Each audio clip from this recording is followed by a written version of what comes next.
IU relacionada con el diseño instruccional. Entonces, para la sesión de hoy, quise traer una temática que actualmente también está siendo discutida, siendo aplicada en los diferentes ámbitos educativos, tanto en educación básica como en educación superior, y tiene mucho que ver con las metodologías activas. Vamos a hablar un poco durante la presentación, vamos a hablar un poco sobre qué son estas metodologías activas. Ya hablamos en alguna sesión previa sobre las metodologías ágiles. Hoy vamos a hablar un poco sobre qué son estas metodologías activas, cuál es su propósito, de qué manera se pueden aplicar, no solo a nivel de educación básica, sino también en educación superior. Creo que en algunas de las asignaturas que estarán viendo alguna de estas metodologías, ya las estarán trabajando de pronto de manera indirecta o incluso también, digamos, en cierto tipo de tareas o proyectos. Entonces, la idea es darles a conocer cuáles son esas metodologías activas, cómo funcionan, cuáles son sus beneficios, cuáles son, digamos, sus retos a la hora de implementarse. Y también voy a ir guiándolos a través de ciertos ejemplos como para ponerlos un poco más en contexto de cómo aplicarlos, de cómo utilizarlos en un aula de clase. Entonces, sin más preámbulos, después de esta breve introducción, podemos comenzar.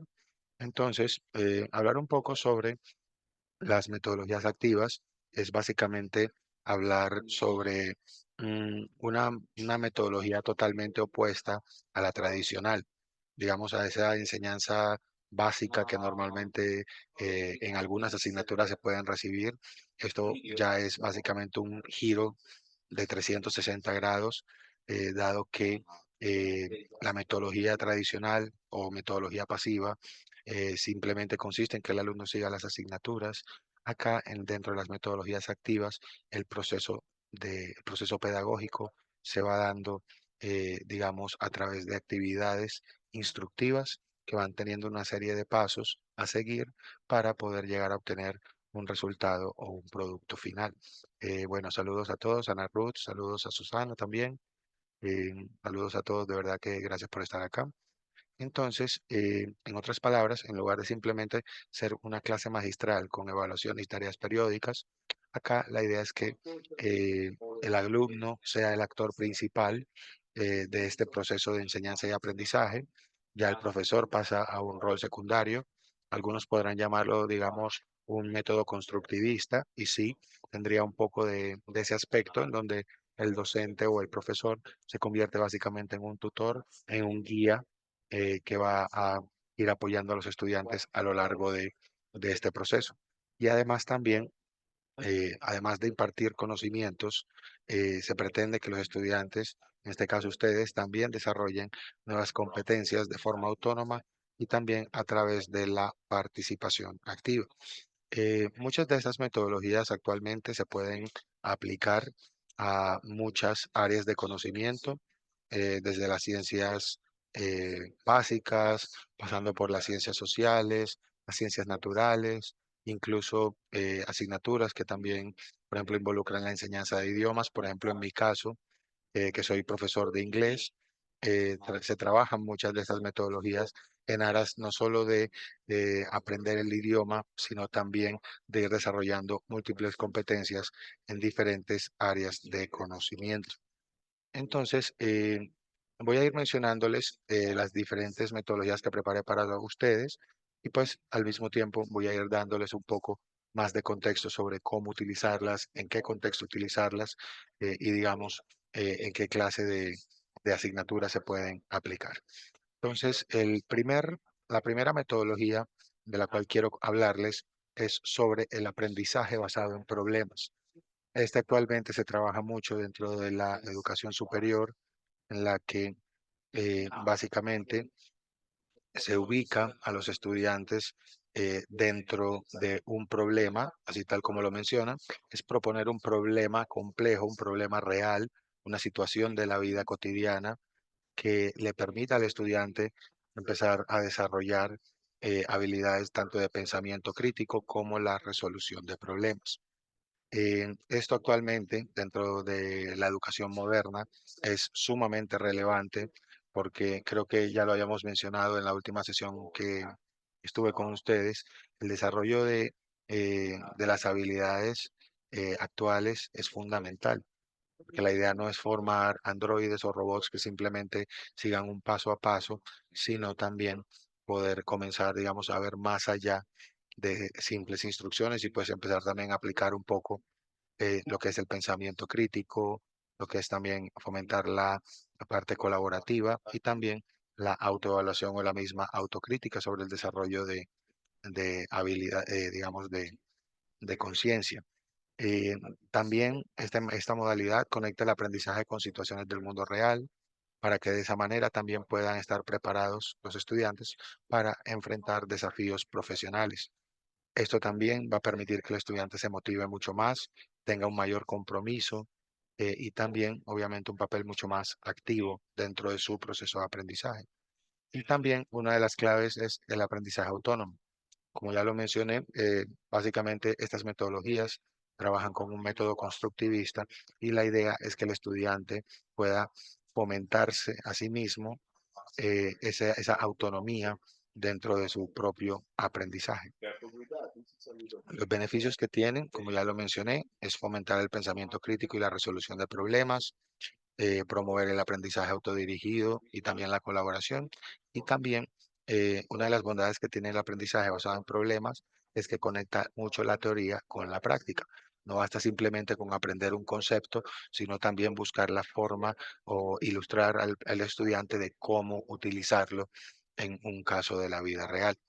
Ya cuando hablamos de los desafíos, tenemos que hablar de que el docente ya pasa a un papel secundario, que no sea simplemente, como llamo yo, un parlanchín, simplemente hablar, hablar y hablar, solo transmitir conocimiento, sino facilitador de conocimiento, que el estudiante vaya investigando, vaya leyendo, vaya documentándose y a su vez guiarlo en ese proceso.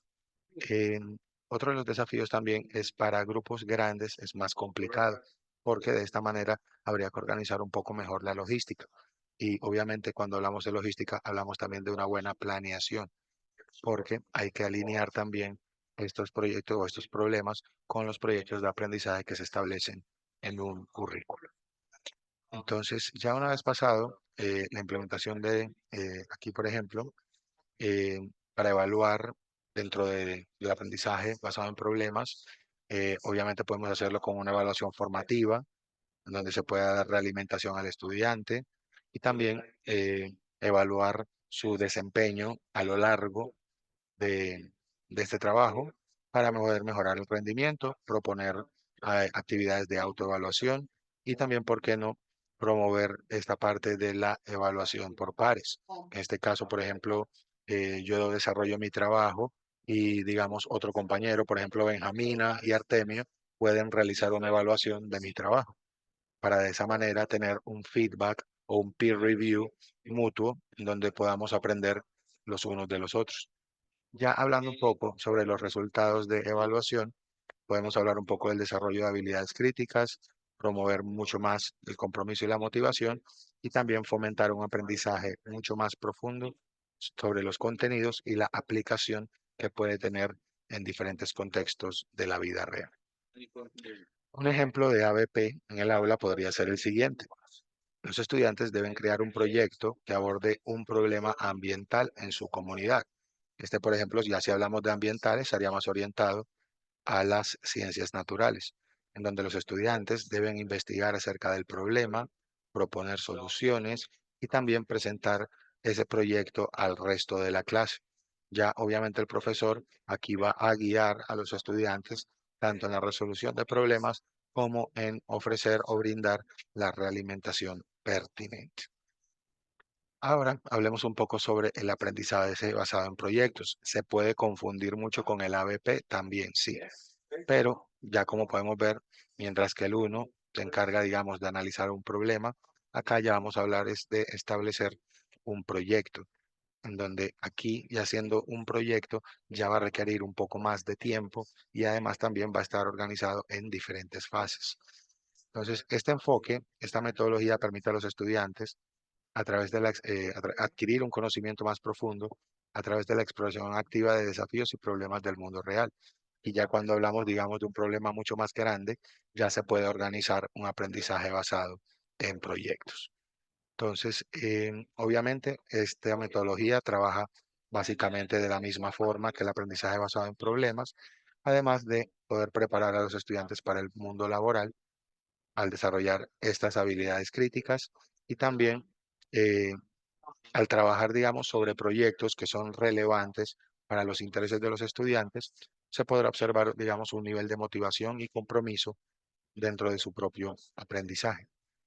Ahora, cuando hablamos de diseñar un proyecto educativo efectivo, eso también es importante, hay que primero comprender el marco del ABP.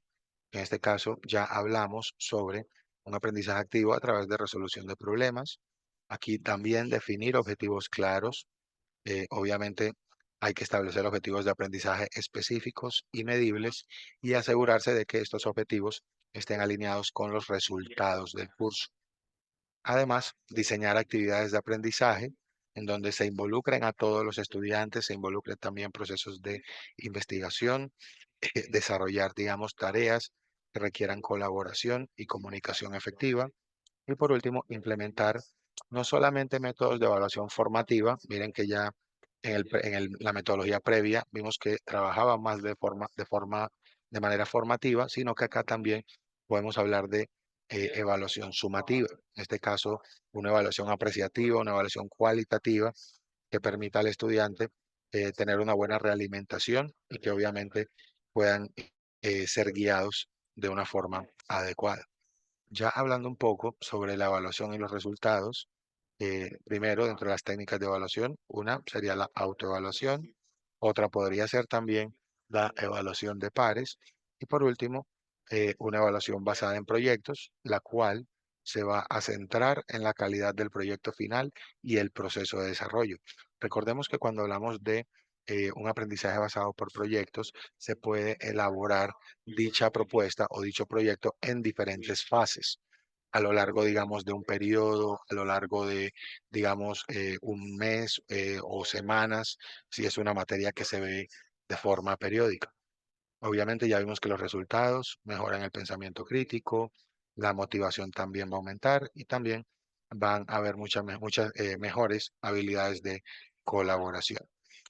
Un ejemplo de un aprendizaje basado en proyectos puede ser, digamos, un problema ambiental en la comunidad, investigar sobre la contaminación del agua en un río cercano, presentar soluciones para reducir la contaminación. Los estudiantes utilizan herramientas de investigación, encuestas y análisis de datos para recopilar información y desarrollar soluciones creativas. Miren que en comparación con el aprendizaje basado en problemas, acá se van trabajando en diferentes fases. No es simplemente dar un problema y buscarle una solución, no.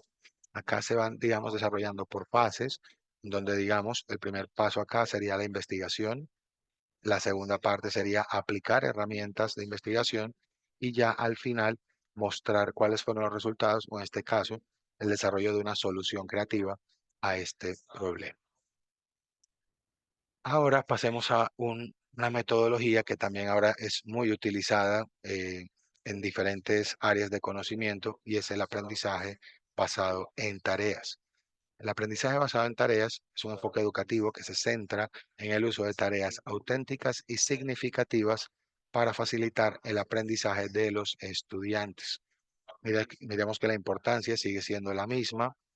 Acá, por ejemplo, para trabajar sobre esta metodología, la clave está dentro de la evaluación y la retroalimentación efectiva. Acá, por ejemplo, diferentes técnicas que se pueden utilizar dentro de este ABT, ya ese se conoce como ABT, proporcionar retroalimentación constructiva o realimentación constructiva. Los estudiantes necesitan saber cómo están haciendo para poder mejorar. Entonces, esta realimentación le ayuda a entender a los estudiantes tanto fortalezas como debilidades para así mejorar su desempeño. Además, también el uso de herramientas tecnológicas para poder, digamos, evaluar su progreso y también recibir realimentación en tiempo real. Y ya por último también fomentar la colaboración. El ABT se enfoca principalmente en lo que es aprendizaje activo, resolución de problemas.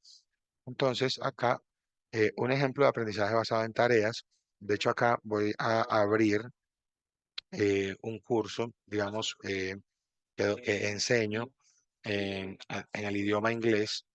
Y acá, por ejemplo, la Universidad de Antioquia, por poner un ejemplo, trabaja mucho sobre el aprendizaje basado en tareas. Entonces, miren que acá, aquí tenemos 3 unidades. Dentro de cada unidad vamos a ver que existen unas subtareas. Cada subtarea tiene un propósito específico y con base al desarrollo de estas subtareas, los estudiantes van al final a desarrollar una tarea principal. El propósito de estas subtareas es ir conociendo o ir adquiriendo conocimiento de manera paulatina, algo parecido a lo que es el microlearning o el microaprendizaje, y ya una vez que esas micro tareas se van desarrollando, eventualmente el estudiante cuando ya ha asimilado el contenido de esas dos tareas, ya ahí es donde el estudiante va a tener la posibilidad de evidenciar si el conocimiento se ha adquirido de buena forma o si hay que realimentar al estudiante dentro de su proceso de aprendizaje, dentro de esta tarea principal. Entonces, cuando tenemos, digamos, temáticas muy grandes en las que se pueden, digamos, dividir en subtareas o dividir en subtemas, este aprendizaje o esta metodología es idónea para poder evidenciar el aprendizaje a corto y mediano plazo. Por lo general, la recomiendo mucho cuando, como ya lo mencioné, cuando son temáticas muy grandes y que requieren, digamos, de un apoyo mucho más cercano al estudiante, sea en educación básica o sea en educación superior. Ahora hablemos de unas metodologías que son diferentes. Estas, digamos, me tomé el trabajo de investigarlas porque de verdad son muy poco conocidas y pues la verdad sería bueno conocerlas. Por ejemplo, el aprendizaje basado en retos. El aprendizaje basado en retos, como ya lo vemos, la idea es simplemente proponer retos orientados también a situaciones de la vida real. No necesariamente deben ser problemas, pero sí situaciones que hagan que el estudiante eh, piense de forma crítica, analice, razone, obviamente aplicando los conocimientos que va adquiriendo dentro del aula. Entonces, acá, para implementar este tipo de aprendizaje basado en retos, acá ya lo vemos, desarrollo de habilidades a través de resolución de problemas. Acá, los pasos para implementarlo. Número 1, identificar objetivos de aprendizaje, seleccionar recursos y materiales necesarios, libros de texto, materiales de investigación, herramientas tecnológicas, diseñar y desarrollar los desafíos y problemas que se desean resolver, implementarlo utilizando herramientas y recursos seleccionados y por último, evaluar el progreso y el éxito de los estudiantes en la resolución de desafíos y problemas. Perdón. Un ejemplo de aprendizaje basado en retos, por ejemplo, tenemos un tema que sería cambio climático. El reto sería principalmente este, desarrollar una campaña de sensibilización para la comunidad escolar sobre el impacto del cambio climático para el entorno local. Entonces, ya teniendo este reto, los estudiantes, ¿qué deben hacer? Empezar a diagramar de qué manera van a realizar esta campaña. Miren que acá no estamos hablando precisamente, sí hablamos sobre un problema, pero acá el foco va a estar diseñado en la campaña de sensibilización. Entonces, hay que dejarles claro a nuestros estudiantes qué es una campaña de sensibilización, cómo se realizan, qué herramientas se requieren, cómo se van a presentar los resultados y pues también de qué forma se va a evaluar. ¿Ok? Entonces, vamos acá. También tenemos el aprendizaje basado en la investigación. Acá, por ejemplo, este aprendizaje. Acá, perdón, disculpen. Acá, listo. Entonces, básicamente por ser investigativo, esto va a buscar la manera de potenciar esas habilidades investigativas de los estudiantes, bien sea no solo para analizar textos argumentativos o propositivos, sino también mostrar al estudiante de qué manera se puede ver un problema de diferentes vistas, darles a conocer, digamos, los tipos de datos o, o el tipo de información que se puede obtener dentro de este tipo de metodologías y pues a su vez mostrarles también de qué manera se puede involucrar uno más dentro de la parte investigativa. Sabemos que, o al menos desde mi experiencia, a muchos estudiantes no les llama la atención investigar. Lo consideran un proceso muy tedioso, el solo hecho de tener que leer un montón de artículos, básicamente se convierte en una tarea, digamos, no tan agradable. Pero para aquellos que, digamos, quieren ir más allá, saber cómo analizar un problema, buscar posibles soluciones, este es un método bastante útil y de verdad bastante enriquecedor. Entonces, dentro de cómo evaluar y cómo realimentar, para evaluar, aquí lo ideal es que se puedan medir bien los objetivos de aprendizaje, debe ser justa y no discriminatoria. Recordemos que en estos procesos de investigación todavía, y no entiendo por qué no se han podido unificar criterios. Por ejemplo, yo puedo tener un criterio yo tengo de un análisis de un problema, Martín puede tener uno, Hedonic también puede tener otro. Entonces, no, todavía no existe esa forma, digamos, de evaluar de forma justa o de forma unificada estas propuestas de investigación. Entonces, esta evaluación como tal debe ser muy transparente y también estar muy pendientes de la realimentación que se le dé a los estudiantes. Y ya hablando pues de la realimentación, también es importante que sea específica, no necesariamente grupal. Aquí digamos que el proceso de ir uno a uno sería necesario, debe ser también oportuna, no precisamente, digamos, en el mismo momento y también de manera constructiva. Recordemos que por ser, digamos, un proceso investigativo o un trabajo de investigación, es importante también hacerle saber al estudiante de que no hay un criterio absoluto, pero es una buena forma de buscar cómo trabajar esta parte. Entonces, cuando hablamos de aquí por ejemplo les presento un ejemplo, dentro de el aprendizaje basado en investigación es clave primero mostrarles una pregunta de investigación, o en este caso una pregunta problema. Ya sabemos que a partir de una pregunta problema es donde salen las tesis de grado, los trabajos de los artículos, los papers. Entonces, a partir de ahí se tiene que definir, a partir de una pregunta problema, se define un objetivo, se va a definir cuáles van a ser las actividades. Generalmente es muy similar a redactar un artículo o un paper, que serían pregunta de investigación, objetivos. Obviamente se debe hacer una revisión de literatura, definir eh, la metodología, desarrollar los resultados, mostrar un informe sobre los resultados que se obtuvieron dentro de esta investigación y también mostrar un poco lo que son las conclusiones de este trabajo. También tenemos, pasando, digamos, a otro lado, tenemos también el aprendizaje basado en competencias.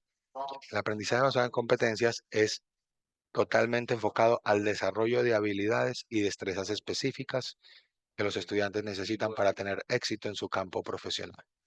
O sea, acá ya nos vamos a enfocar es en cuál set o cuáles habilidades que forman, digamos que ese conjunto de habilidades forman una competencia, queremos que nuestros estudiantes desarrollen y obviamente pues dentro de los beneficios que va a tener es buscar la relevancia práctica, que es buscar que estas competencias las puedan desarrollar y que uno sabe que les va a permitir poder tener una potencia, perdón, una ventaja potencial dentro del mercado laboral en comparación con otros estudiantes. Entonces, acá, como ya lo mencioné, esto lo principal para implementarlo es identificar esas competencias claves que se desean desarrollar en los estudiantes, diseñar actividades y proyectos que permitan a los estudiantes desarrollar y aplicar estas competencias, proporcionar realimentación constante. Acá no es continua, no es por periodos, acá sería más, digamos, ante cada avance para ayudarlos a mejorar y de pulir y ajustar esas habilidades y competencias. Y por último, evaluar regularmente el progreso de los estudiantes y ajustar el enfoque según sea necesario. ¿Alguien desea responder? Tengo una pregunta para alguno de ustedes. ¿Quién me puede decir la diferencia entre una habilidad innata, una habilidad desarrollada y una competencia? ¿Quién me podría dar esa diferencia? A ver si este concepto está claro. Cualquiera puede participar, no hay ningún problema. ¿Cuál sería la diferencia? Pueden escribirlo también por chat. Artemio, dale.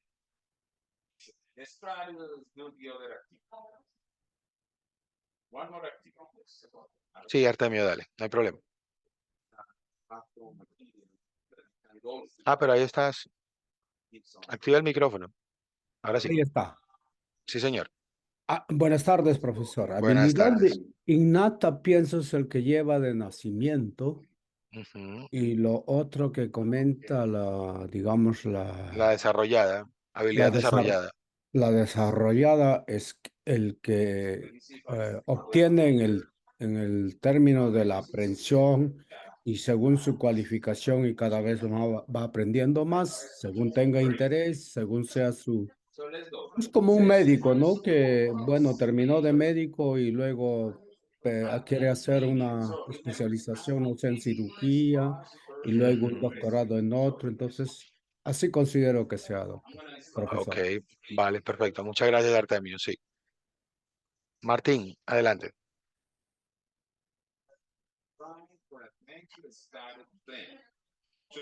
Sí, gracias. Buenas tardes. Para mí, Buenas yo creo tardes. que una educación innata es aquella que de nacimiento traemos aprendizaje, podemos aplicar Sí. desde el momento que tenemos uso de razón, sí, e inclusive sin tanto de ello. Y el aprendizaje activo es aquel que te va adquiriendo a través de la experiencia, a través de la vida. Y Ok. conjuntamos estos dos conocimientos, creo que podemos llegar a un aprendizaje significativo mezclando aprendizajes previos y mezclando con los nuevos conocimientos que podemos adquirir a través de nuestra experiencia. Ok, perfecto. Muchas gracias. Eh, Ahora, si yo hablo de competencia, ¿cuándo alguien es competente? ¿Cómo se da cuenta uno que es competente?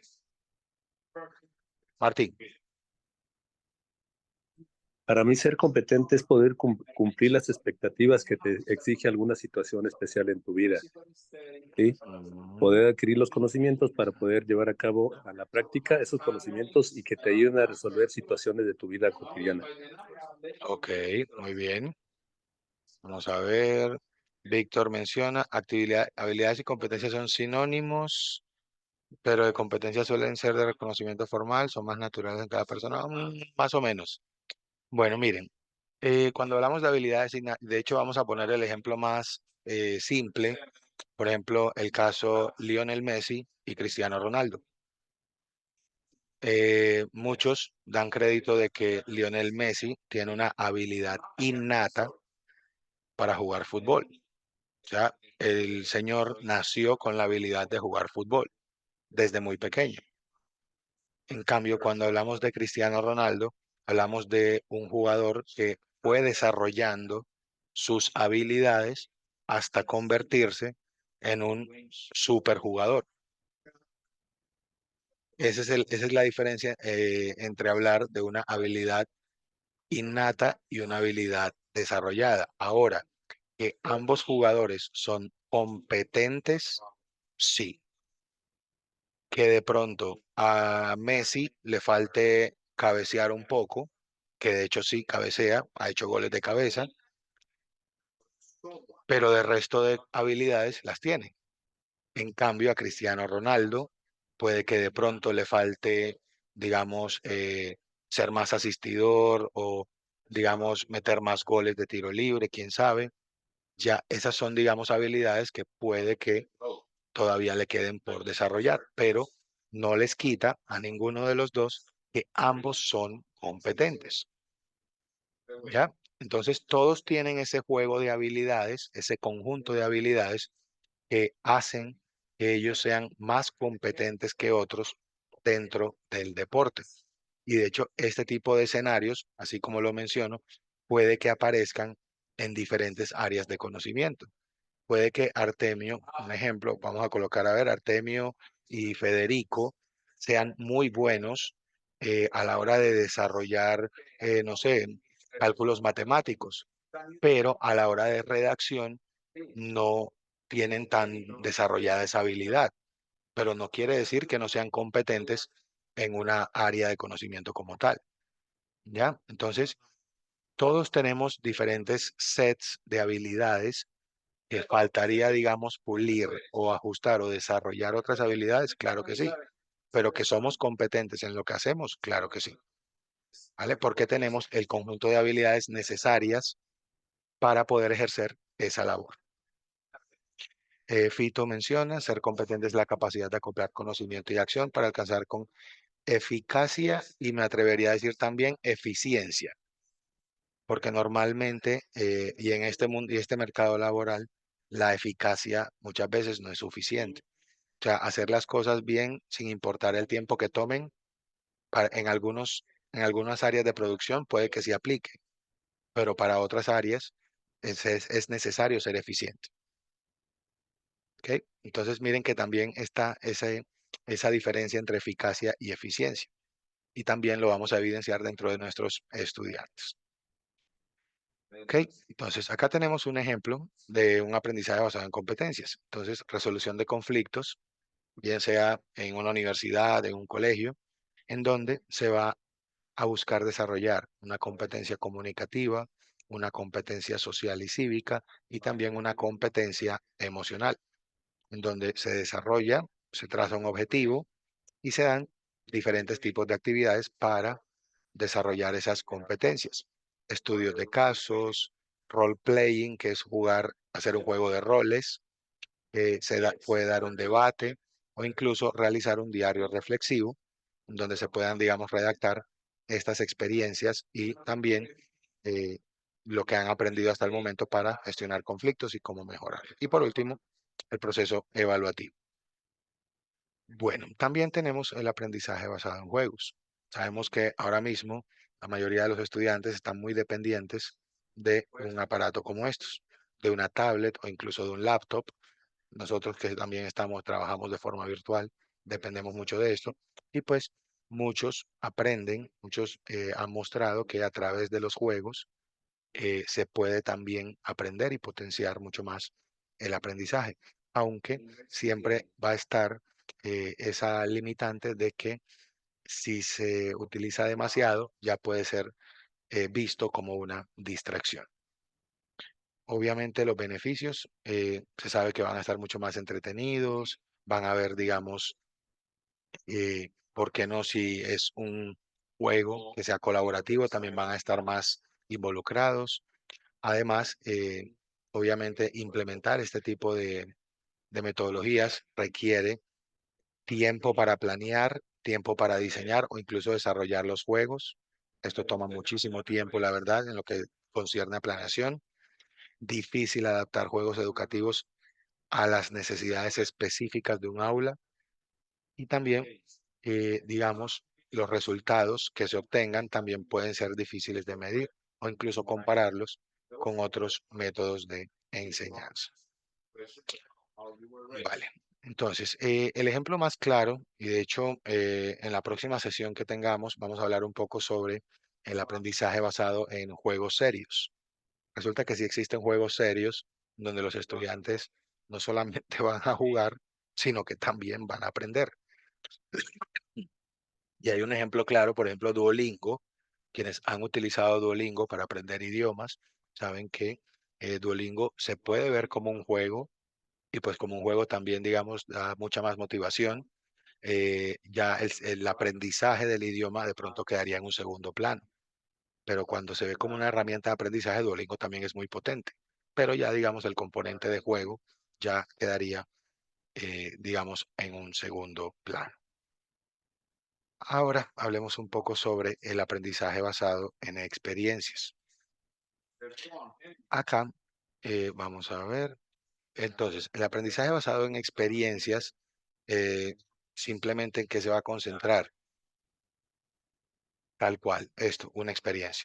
Enfatiza la importancia de aprender a través de la experiencia directa. O sea, se va a ensuciar las manos con lo que va a palpar, con lo que va a ver. Esto involucra mucho los sentidos. Es un aprendizaje que, digamos, a nivel de preescolar se utiliza mucho. Se pueden dar, digamos, ciertas instrucciones. Sin embargo, cuando el niño, en este caso, va a empezar a palpar, a tocar todo, a oler, a utilizar los sentidos, obviamente ya ahí se va a poder ver que eh, ya se empieza a aprender mucho más sobre una situación.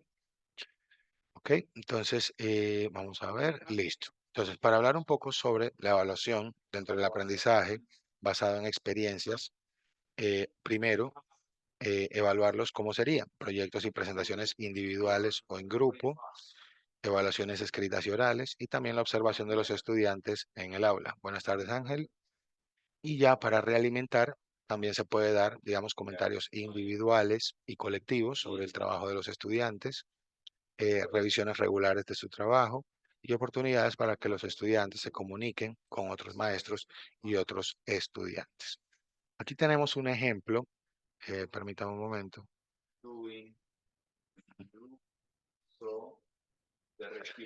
Acá, listo, acá tenemos un ejemplo, que en este caso el tema sería la conservación del agua. ¿Y cuál sería la experiencia en este caso? La visita a una planta de tratamiento de aguas. Sabemos bien que cuando vamos a una planta de tratamiento de aguas, ahí vamos a poder, obviamente, experimentar un montón de cosas. ¿Ok? El objetivo es comprender el proceso de tratamiento del agua y la importancia de conservar este recurso. Entonces, miren que acá las actividades que se pueden planear, eh, hay que primero preparar, digamos, a los estudiantes con investigación previa, visita guiada. Acá tenemos también, digamos, hablar con expertos, buscar, o en este caso, diseñar un proyecto de acción y también mostrar un poco sobre la reflexión final de cómo entró, o sea, digamos, se entra de una manera a trabajar en dentro de esta experiencia y al final, obviamente, se consulta qué resultados o qué aprendió sobre esa experiencia y también cómo cambió su percepción frente a lo que conoció de manera inicial. Y acá también tenemos el aprendizaje, permítame un momento. ¿Ok? Entonces, el aprendizaje basado en resolución de casos, aquí también es básicamente utilizar casos prácticos y situaciones reales. Muchos dirán que se parece mucho al aprendizaje basado en problemas. Sí, sin embargo, la diferencia es mínima. De hecho, ya lo vamos a ver. Acá vamos a ver. Entonces, para implementar este ABRC, y de hecho cada uno tiene sus siglas, algunos tienen las siglas en inglés, otros en español. Para este caso, identificar objetivos de aprendizaje, crear casos de estudio relevantes y desafiantes. Acá es fundamental esta parte del desafío, ¿vale? Porque digamos que ahora mismo si indiferente del tipo de estudiantes que tengamos, obviamente cada uno va a tener sus propios intereses. Pero digamos que analizando bien la población que uno tiene, uno puede buscar un caso de estudio que sea obviamente relevante con lo que es la realidad actual y también tenga su componente de desafío. Además, es bueno también seleccionar qué recursos van a ser necesarios para resolver estos casos. Por ejemplo, libros, artículos, videos, entre otros. Y también establecer un proceso de resolución de casos que incluya identificación del problema, la investigación, la toma de decisiones y también la presentación de resultados. Miren que acá ya vamos viendo que tienen diferentes componentes, por ejemplo, del aprendizaje basado en proyectos, basado en investigación, basado en problemas. Entonces, todos se van recopilando y ya, digamos, se van formando, no quisiera decir mutaciones, pero partiendo, digamos, de diferentes aspectos de los principales, ya se van formando otro tipo de metodologías. Aquí, por ejemplo, tenemos un ejemplo de aprendizaje, de este aprendizaje basado en resolución de casos. El tema sería la ética profesional en la medicina. ¿Cuál sería el caso? Un médico enfrenta la decisión de informar a un paciente terminal sobre su diagnóstico o seguir la solicitud de la familia de no revelarlo. Miren que con esta situación, y la verdad es una situación real, eh, aquí, por ejemplo, ¿qué harían ustedes? ¿O qué caso, digamos, desde este tema, qué otra situación podrían proponer sin necesidad, digamos, de ser expertos en la salud? ¿A quienes de pronto les ha tocado un caso de este estilo? ¿Alguien? Sí, Artemio, cuéntame.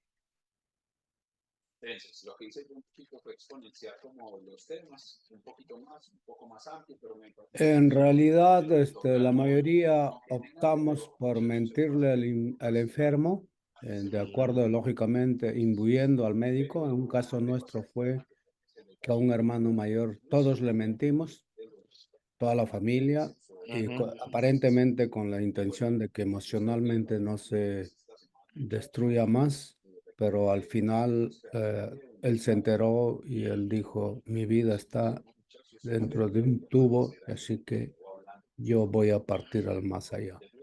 Ok, Eso pasó. vale, vale, muchas gracias. Pero bueno, ahora digamos que para aplicarlo en el aula, pues la verdad, eh, complejo el caso que mencionas, Artemio. eh, Sin embargo, digamos, ustedes son doctores, supongamos, todos somos médicos. eh, ¿Qué caso le plantearía a un estudiante? Que ustedes digan, ahora mismo es algo que se ve mucho. Este caso, por ejemplo, es muy común.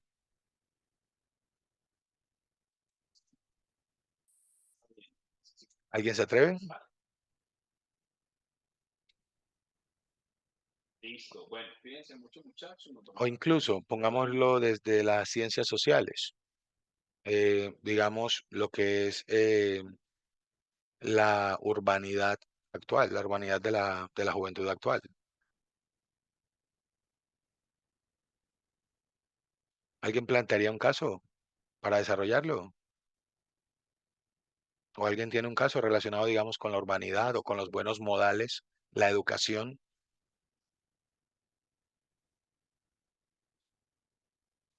Ok, vale. Entonces, acá, por ejemplo, lo importante es proponer, digamos, esa situación que de alguna manera eh, es, digamos, compleja. Por ejemplo, un estudiante, en mi caso, hablando un poco sobre educación, un estudiante de bajos recursos, becado, eh, pierde inglés, le quedó en 2,94. Entonces, el docente no sabe si subirle las 2 décimas que le faltan o hacer lo correcto, que es dejarlo. ¿Ustedes qué harían? ¿Le sube las 2 décimas? ¿O si ya perdió, perdió? ¿Ustedes qué harían? Pueden escribir en el chat, no hay problema. Y es una situación real, es un caso real.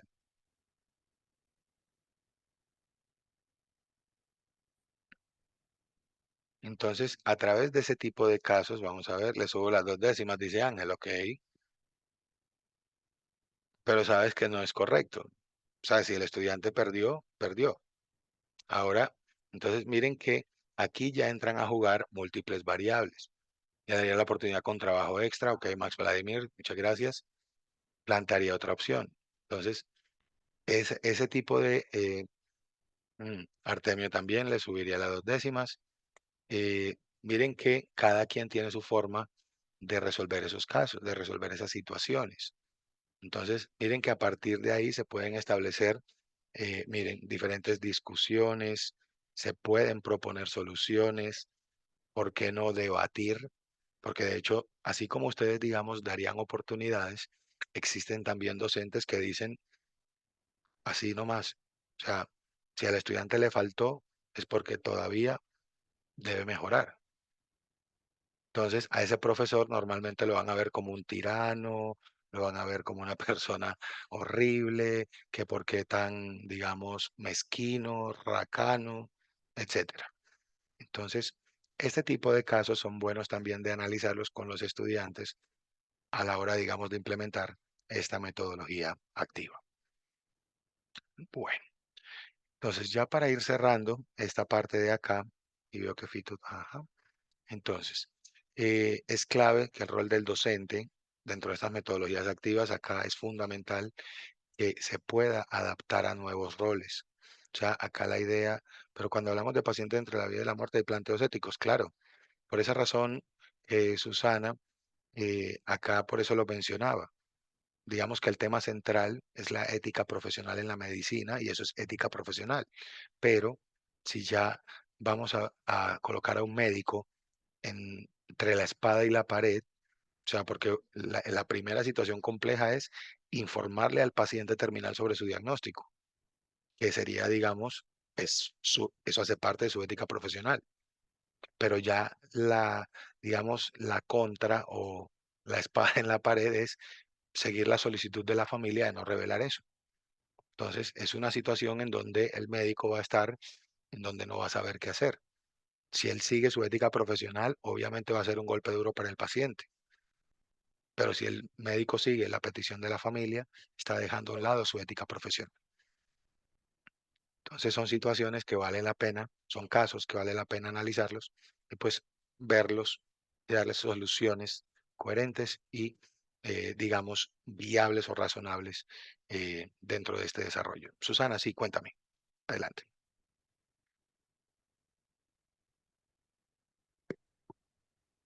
Es muy difícil. Yo soy médica y trabajo con niños con cáncer que están permanentemente entre la vida y la muerte.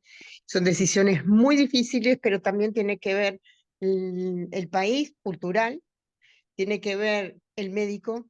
Son muchas variables, tiene que ver Sí. la idiosincrasia de un montón de cosas. En mi país ahora se está planteando la eutanasia. De Ujú, última, ujú, de alguna ujú, manera, hay niños que sufren mucho y la decisión la tomamos los médicos. No es ujú, eutanasia, simplemente es una manera de, digamos, de calmar digamos, no es matar, pero es una manera de minimizar los efectos que ya sabemos ujú. cómo se van a desarrollar. Sí, No es nada fácil. no. Ujú. Y prefiero hacer perder a alguien que le falten las 2 décimas para pasar, Ajá, y no tener que tomar la decisión que a veces hay que tomar, ¿verdad? claro. Son cosas muy diferentes entre cuando hablamos de personas y cuando somos médicos y estamos en estas situaciones. Ah, Em, claro. Hice muchos cursos de ética médica Sí. clínica, y entonces es muchísimas variables culturales, en países hay que, bueno, la muerte tiene un significado, em, en la India queman a los muertos, en los países, bueno, nuestros países Sí, tienen otra cultura, claro. es como terrible, y para ellos no es terrible, al contrario, sería terrible no hacerlo. O sea, son muchísimas variables, muchas, muchas. Ujú. Vale, Susana, muy buen aporte. Y de hecho tocaste otro tema más delicado, que es el de la eutanasia. Es muy, muy delicado, Uf, muy. pero es muy tabú y todavía sigue siendo muy tabú. Sí, nosotros, por suerte, en Uruguay, la verdad, tengo el privilegio de vivir en un país como bastante avanzada. Creo que fuimos en Sudamérica, son los primeros que tuvimos el divorcio legal, Ah, tenemos sí. la marihuana legal, tenemos un Mm, montón de cosas, y sí. estamos ahora al punto de tener la eutanasia. Mm, Y bueno, ya es el proyecto de ley, ya se sí, está planteando a nivel gubernamental. súper bueno. Muy bueno saberlo. Muchísimas gracias. De nada. Sí, vaya, interesante. Ok, Ok. bueno, entonces sabemos que dentro de los desafíos que hay para los docentes al implementar estas metodologías, la clave también es que el docente pueda diseñar actividades. O sea, acá hay que, digamos, hacer un esfuerzo para proponer problemas, tareas, retos, casos, preguntas de investigación llamativas, principalmente buscando los intereses de los estudiantes. Recordemos que entre más centrados sean aplicadas estas metodologías, los resultados de aprendizaje van a ser mucho más óptimos y mucho más eh, a lo largo de la vida, porque generalmente vamos a encontrar estudiantes que quieran aprender para el momento, otros que van a aprender para la vida. Sin embargo, todo va a radicar es en saber, en identificar cuáles son todos esos intereses y poder integrarlos dentro del currículo y, por qué no, dentro de los objetivos de aprendizaje de cualquier asignatura. No olvidemos también que el implementar estas actividades va a facilitar una mayor retención del conocimiento para los estudiantes principalmente. ¿Ok? También dentro de los desafíos, evaluarlo cualitativamente, pues sería más factible en grados menores, en educación básica, pero ya hablando un poco sobre educación superior, es casi que requerido la forma cuantitativa. Y pues para esto también el diseño de rúbricas es fundamental a la hora de trabajar sobre cualquiera de estas metodologías que les acabé de mencionar. Bueno, ya para cerrar, ya este caso sería, eso sería la, sí, ya para cerrar esta presentación, no olvidemos que entre más activos estemos, sea incluso dentro de una sesión como esta, o tener a nuestros estudiantes dentro de una sesión, lo importante es que entre más activos estén, más van a poder evidenciar un aprendizaje, bien sea corto, mediano o largo plazo. Sin embargo, entre más activos estén, van a poder evidenciar un buen aprendizaje. Recuerden que todas estas metodologías están enfocadas en ustedes o en cualquier estudiante, no en mi caso. Por esa razón, trato, digamos, de proponer estas preguntas para que ustedes se puedan animar a participar, se puedan animar a, ¿por qué no debatir? Porque de hecho eso también hace que unos y otros puedan también aprender más, no solo sobre diferentes perspectivas de ver diferentes situaciones, sino también de cómo cualquiera de ustedes puede darle solución a, a estas tareas, a estos problemas, a estos retos, a estos casos. Entonces no olvidemos que más allá de que en la vida nos enfrentamos a todo esto, lo importante también es primero hacer un buen análisis y a partir de ahí poder dar las soluciones que se requieran con las habilidades que tenemos y si no las tenemos, las vamos desarrollando. Bueno, yo creo que con esta última presentación doy por cerrada esta sesión. Queda abierto el espacio para preguntas, para dudas. Voy a estar voy a estar pendiente a cualquier inquietud o eh, cualquier aporte que quieran realizar. Martín, adelante.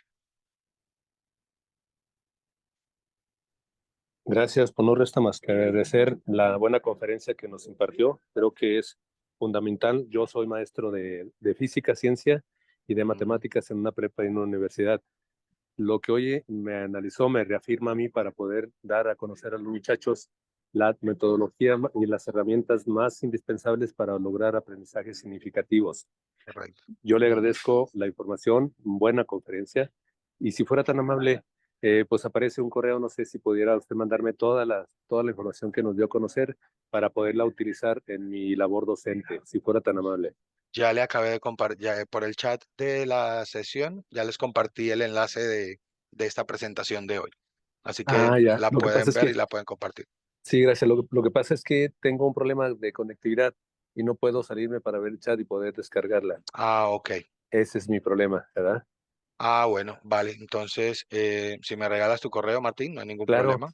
es Veloz Tonatiu, Veloz con VZ, Tonatiu, así Veloz, como se escucha, sí, Veloz. Tonatiu sin H, Tonatiu, ¿así? sí, Tonatiu, Ujú. @gmail.com. Ok, perfecto. Vale. Y nuevamente mil gracias, en verdad, me Mm, sirve de mucho para mi labor docente, te agradezco. Vale, perfecto, con todo gusto. Hasta luego, gracias. Ujú. Bueno, no sé si alguien más tiene alguna duda, alguna inquietud, algo que deseen aportar.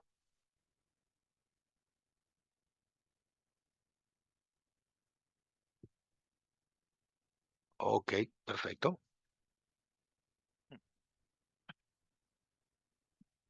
Artemio, sí, cuéntame. Adelante. No sé cómo relacionarlo. Por ejemplo, yo soy arquitecto, pero básicamente a nosotros nos han educado en la universidad a cachetadas, porque todas las cosas eran, si no lo has logrado, mejóralo. Si no has logrado, mejóralo, de tal forma que gran parte de los colegas que iniciamos no Sí, soportaron la sí, presión, porque hey, era todo gráfico, ¿no? Diseño, claro. tómame a las 3 de la tarde la percepción con un pincel, cómo está la tarde, o hagamos un hospital, digamos, a nivel de borrador, una idea rectora que le llamamos en 3 horas.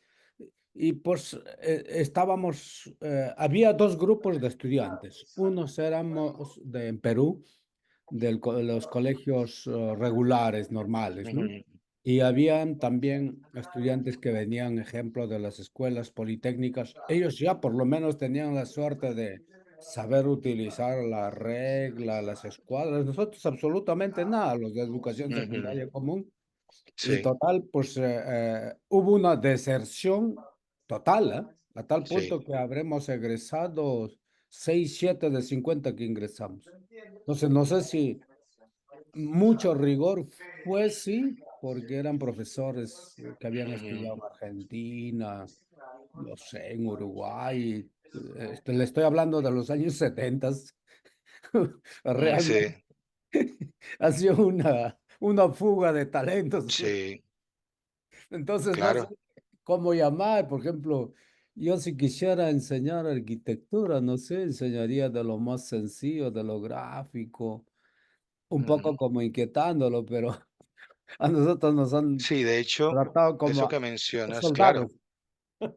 Sí, de Gracias. hecho, ahora que lo menciona Artemio, y es realidad, ya como para ir cerrando, em, ahora mismo, como llaman la generación de cristal, y de hecho, principalmente con estas carreras, por ejemplo, la arquitectura, la medicina, eh, la ingeniería, eh, incluso la enfermería también, son carreras en donde los profesores, como son educados de vieja guardia, ese mismo rigor, esa misma presión que les hicieron, que les aplicaron, cuando lo aplican dentro de esta población de estudiantes, es por eso que estos estudiantes